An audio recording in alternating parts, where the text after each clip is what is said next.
C'est effectivement un des métiers les plus surveillés au monde, si ce n'est le plus surveillé au monde. C'est également un des métiers qui a un cadre juridique le plus complexe au monde et le plus fluctuant, puisque la réglementation évolue quasiment chaque jour.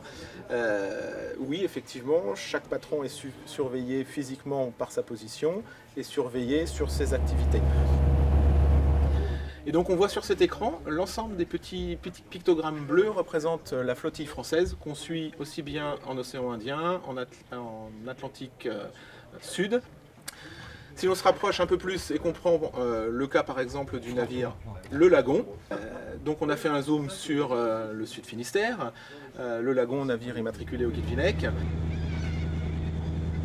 Donc là on voit grosso modo une marée avec le transit sur ses zones de pêche, son activité de pêche, ses zones de recherche en orange, puis le retour sur le port en vert à une vitesse supérieure à 6 nœuds. La balise est installée à bord du navire avec un petit boîtier en passerelle, mais la transmission est totalement automatisée, une position cap et vitesse toutes les heures.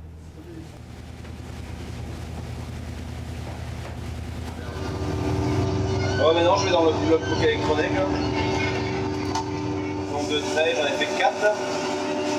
Je valide 130 km de merveille.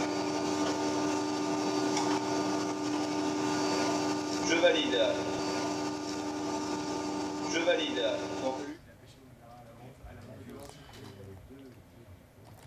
Alors le journal de bord apparaît sur une application que vous voyez ici qui s'appelle ERS Web, avec la déclaration du patron ayant comme engin un chalut de fond, du maillage de 80, donc de labo droit pour 231 kg, déclaré en zone 23E5, ça il s'agit du rectangle statistique, et c'est donc le premier contrôle que nous allons effectuer. Le patron déclare avoir pêché sabot droit en 23E5, on va déjà vérifier si au VMS il est allé dans cette zone.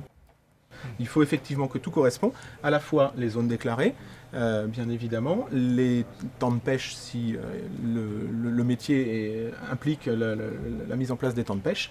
Ça nous sert également pour le suivi des quotas. Par exemple, de labo droit déclaré en 8C, ce n'est pas la même chose que de labo droit déclaré en 8A.